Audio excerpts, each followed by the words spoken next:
रुपया लगातार गिर रहा है।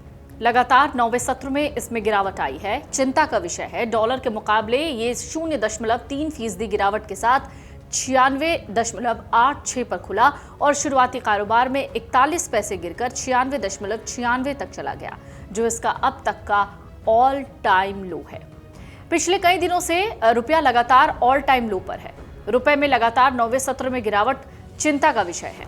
इससे लग रहा है कि अब वो दिन दूर नहीं जब रुपया 97 को पार कर जाएगा।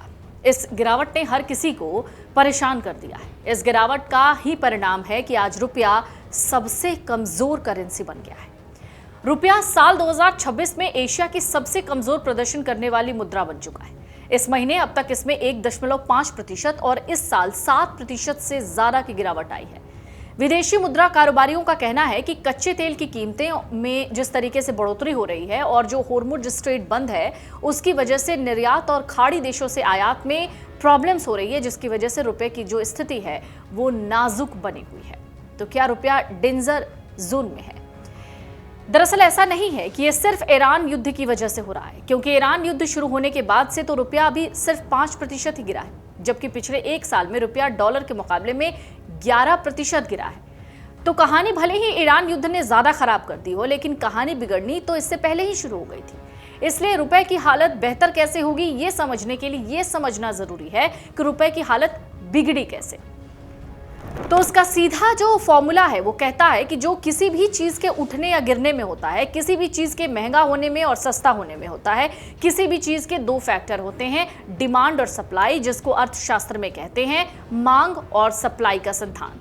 अगर किसी चीज की मांग बढ़ जाए और सप्लाई ना हो तो वो चीज महंगी हो जाती है, क्योंकि खरीदार ज्यादा हो जाते हैं, बेचने वाले कम हो जाते हैं। यही फिलहाल सिनेरियो बना हुआ है। तो ये रुपया क्यों गिरता जा रहा है? एफआईआई लगातार भारतीय बाजार से अपना पैसा वापस निकाल रहे हैं, जिसकी वजह से रुपया कमजोर हो रहा है। इसके अलावा भारत अपनी जरूरतों के लिए कच्चा तेल आयात करता है और इस समय जैसी अंतर्राष्ट्रीय स्थिति है, उसकी वजह से ज्यादा डॉलर खर्च करने पड़ रहे हैं। रुपया साल 2026 में एशिया की सबसे कमजोर और खराब प्रदर्शन करने वाली करेंसी बन गया है। इस महीने अब तक इसमें 1.5% और इस साल 7% से ज्यादा की गिरावट आई। विदेशी मुद्रा कारोबारी कहते हैं और एक्सपर्ट भी कह रहे हैं कि कच्चे तेल की कीमतों में वृद्धि और होर्मुज स्ट्रेट के बंद होने से ये सब स्थितियां, जिसके नुकसान को हमको झेलना पड़ रहा है। तो लंबे समय से जारी अमेरिका ईरान तनाव के कारण कच्चे तेल की कीमतों में लगातार बढ़ोतरी हुई है। इससे रुपया कमजोर हो रहा है, भारत का आयात बिल बढ़ रहा है, साथ ही चालू खाते का घाटा बढ़ने का खतरा भी है। अर्थशास्त्री यानी इकोनॉमिस्ट कहते हैं कि चालू वित्त वर्ष में भारत का चालू खाते का घाटा बहुत बढ़ सकता है। मध्य पूर्व यानी मिडिल ईस्ट से आने वाले रेमिटेंस पर संभावित असर और भारत की आर्थिक वृद्धि को लेकर बढ़ती चिंताओं के बीच विदेशी निवेश प्रवाह कमजोर रहने की आशंका भी दबाव बढ़ा रही है। सोना खरीदने के लिए डॉलर ना खरीदना पड़े, ये तो कोशिश कर ही रही है सरकार, और ये जो पेट्रोल डीजल कम करने की अपील की गई है वो भी इसी वजह से की गई है, ताकि कच्चा तेल कम खरीदना पड़े तो डॉलर कम खरीदने पड़ेंगे। यानी डॉलर की देश में डिमांड कम करने की कोशिश की जा रही है। लेकिन असली कहानी जो सुधरेगी जब डॉलर की सप्लाई भी बढ़ाई जाए, क्योंकि डॉलर बाहर जाने से तो चलो थोड़ा बहुत रोक भी लेंगे, लेकिन अगर डॉलर बाहर से आना बढ़ा दें तब जाकर रुपया चढ़ेगा ना, क्योंकि अगर ऐसे रुपया गिरता रहा तो कोई विदेशी क्यों निवेश करेगा। अमेरिका के राष्ट्रपति डोनाल्ड ट्रंप का कहना है कि मिडिल ईस्ट के नेताओं के अनुरोध पर उन्होंने ईरान के खिलाफ सैन्य कार्रवाई रोक दी है। इससे कच्चे तेल की कीमत में गिरावट आई है। कच्चा तेल अभी 1.91% गिरावट के साथ $110 प्रति बैरल पर ट्रेड कर रहा है। WTI क्रूड भी 1.42% गिरावट के साथ $102.9 प्रति बैरल पर आ गया है। इन सब के बीच अगर रुपया 100 प्रति डॉलर के पार चला जाए तो मिडिल मैन यानी जो मिडिल क्लास परिवार है, उनकी स्थिति क्या होगी? रुपए में इतनी बड़ी गिरावट क्यों आ रही है? दरअसल अमेरिका और ईरान के बीच स्थितियां अभी भी सामान्य नहीं। 28 फरवरी से ये युद्ध शुरू हुआ, आज भी जारी है। इसके कारण ग्लोबल मार्केट में अनिश्चितताओं का दौर है। ऐसी स्थिति में जो निवेशक हैं सुरक्षित एसेट्स की तरफ जाते हैं। अमेरिकी करेंसी डॉलर सुरक्षित एसेट माना जाता है, इसलिए डॉलर मजबूत हो रहा है। इसका असर रुपये की कमजोरी के रूप में देखने को मिल रहा है। बेशक भारतीय बाजारों से पैसा अमेरिकी बाजारों में निवेश बढ़ाते हैं।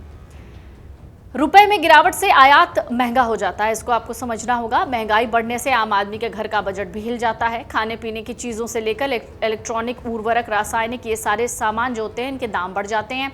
यानी आपके घर में जो हर महीने किराने का सामान आता है उसका बजट भी बढ़ जाएगा।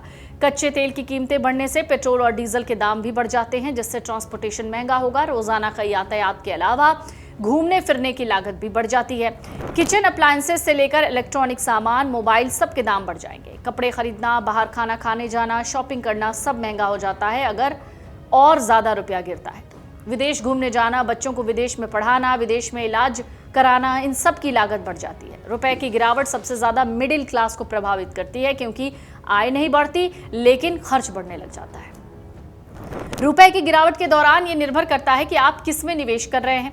स्टॉक मार्केट के निवेशक अगर आईटी, फार्मा, ऑटो जैसे एक्सपोर्ट कंपनियों के शेयर्स खरीदते हैं तो उन्हें मुनाफा होगा, लेकिन इंपोर्ट पर निर्भर रहने वाली कंपनियों को नुकसान होता है। फिक्स डिपॉजिट जैसे निवेश में इन्फ्लेशन बढ़ाने के कारण रिटर्न पर असर हो सकता है। रियल एस्टेट में निर्माण लागत बढ़ने के कारण रिटर्न प्रभावित हो सकता है।